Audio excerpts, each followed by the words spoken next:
calçadas são muito importantes na cidade porque é através dela que a gente descortina o espetáculo do show urbano. Ou seja, é como se fosse uma plateia de um teatro onde você passando, você vai enxergando o desenrolar das cenas do teatro, que são na verdade as sequências de paisagens, que podem ser muito agradáveis ou não. Então é muito importante a gente ter cuidado com essa qualidade de paisagem. Em São Paulo, as calçadas perfazem 60 mil quilômetros lineares. Isso é muita coisa, dá mais ou menos uma volta e meia ao redor da Terra. Então nós precisamos ter muito cuidado como a gente trata essas áreas, porque elas vão se repetir muito na cidade. Nós desenvolvemos um conceito que nós chamamos de calçada viva. O que significa isso? A mesma calçada pode ter elementos de vegetação, elementos de acessibilidade, elementos para você fazer ginástica, enfim, várias coisas que fazem com que você tenha melhor qualidade de vida e a cidade uma melhor paisagem. São Paulo definiu que todas as calçadas devem ter 3 faixas. Uma primeira faixa que é junto à guia, que você tem ali, que eles chamam de área de serviço. Ou seja, ali vai ser colocada a vegetação, o lixo, a caixa de correio, o telefone, os postes, que geralmente ela tem uns 80 centímetros de largura. Depois você vem para uma faixa que nós chamamos faixa de passagem, que normalmente ela tem 1,20 m, que é onde vão passar as pessoas, as cadeiras de roda, os carrinhos de bebê.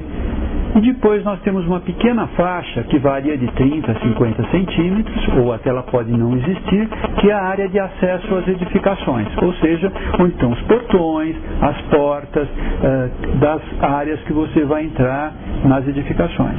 Nesse contexto, nós desenvolvemos um conceito que nós chamamos de calçada viva, que é que você pode ter leias, camadas diferentes de uso nessa mesma calçada. Ou seja, ela pode ser mais verde, ela pode ser mais ecológica, ela pode ser mais acessível. Vamos falar um pouquinho de cada uma delas. O objetivo da calçada verde é trazer mais vegetação para a cidade. E normalmente, como as calçadas são estreitas, eu não tenho muito local para colocar árvores.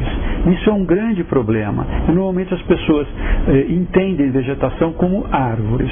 Nós vamos dar algumas dicas mostrando que é possível ter outros tipos de vegetação.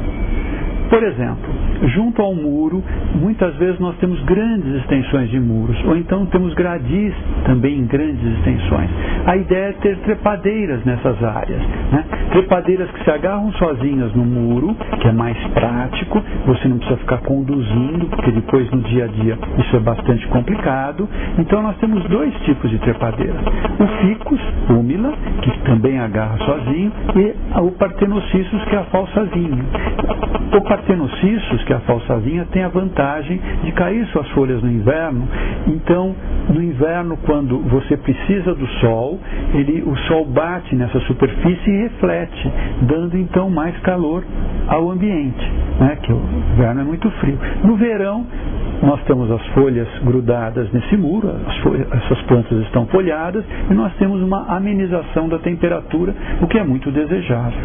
Nos gradis nós podemos ter trepadeiras que subam, vamos dizer assim, com gavinhas, com outros tipos de garras que necessitam de apoios, mas o gradil normalmente é feito de um elemento que permite que esses outros tipos de trepadeiras se apoiem. Uma outra dica para deixar as calçadas mais verdes, mesmo aquelas estreitas, é plantar árvore naquele trechinho em que o carro vira para entrar na rua, ou seja, onde você não pode estacionar e realmente fica uma rua meio terra de ninguém ali. Então a gente amplia, como vocês estão vendo no desenho, ampliamos essa área e deixamos essa área verde, podendo então plantarmos ali 3, 4 árvores de cada lado, trazendo uma sensação de verde para a cidade, o que é muito agradável. A calçada verde tem como objetivo harmonizar a paisagem urbana, que infelizmente no Brasil ela é muito descontínua. Em alguns países, principalmente na Europa, você tem gabaritos bastante rígidos, então as construções são bastante harmônicas. Aqui nós temos uma mudança de lei bastante constante, então praticamente de norte ao sul do nosso país nós vamos ter edificações altas, de repente baixas, de repente novas, de repente velhas, umas pintadas, umas maltratadas. Então Então, a vegetação vai ajudar a dar essa harmonia, a dar uma sensação de organização na cidade. Outro aspecto importante da calçada verde é que a vegetação tem a capacidade de fazer um balanço na temperatura. Ou seja, por exemplo, grandes cidades, que nós temos bastante já no Brasil, em áreas muito áridas, nós vamos ter uma diferença muito grande de temperatura durante o dia e durante a noite.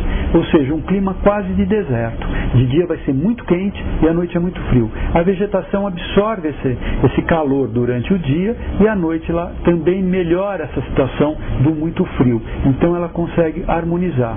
Além de melhorar a umidade relativa do ar, que não fica então muito seco o ar, melhora a poluição do ar também, ou seja, melhora muito a questão das doenças respiratórias, principalmente das crianças, que acontece no inverno.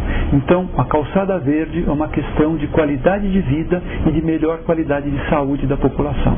Outro ponto são as calçadas acessíveis ou calçadas inclusivas, que realmente é aquela que permite que todos passem por elas, né? Então você tem o cadeirante, tem o carrinho de bebê, tem a pessoa de bengala, tem a pessoa que tem deficiência visual, tem pessoas que têm parcialmente deficiência visual, então o tratamento tem que ser diferente.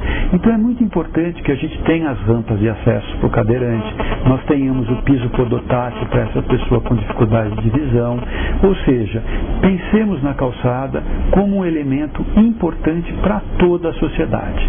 Um outro aspecto bastante interessante é transformar as calçadas naquilo que nós chamamos de calçadas saudáveis. É claro que esse conceito não dá para usar nas calçadas centrais, mas aquelas mais próximas aos condomínios, fora do centro, onde nós temos em geral grandes muros, pouco acesso transversal e por isso mesmo muito pouco usadas, e aí nós vamos ter a questão da insegurança. A ideia é trazer as pessoas para cá fazendo pista de Cooper, paradas com ginástica para essas pessoas fazerem exercícios, onde você possa também caminhar, passear. Então você transforma uma área com pouco uso numa área agradável e onde você vai fazer exercício para todo o bairro. Isso é bastante interessante e custo muito baixo. Finalmente, vamos falar das calçadas ecológicas. Nós já falamos das calçadas verdes. Agora, se esse verde, principalmente das árvores, também puder trazer frutas, os pássaros vão agradecer e vão encher as nossas cidades. Nós estamos falando de paisagem e os pássaros, as borboletas, fazem parte dessa paisagem.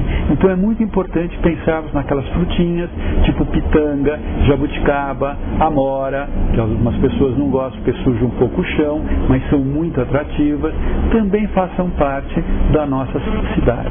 Um ponto importante da calçada ecológica é o material de piso, né, que agora já existe uma coisa novíssima que nós desenvolvemos junto com a Associação Brasileira de Cimento Portland, que é um piso poroso.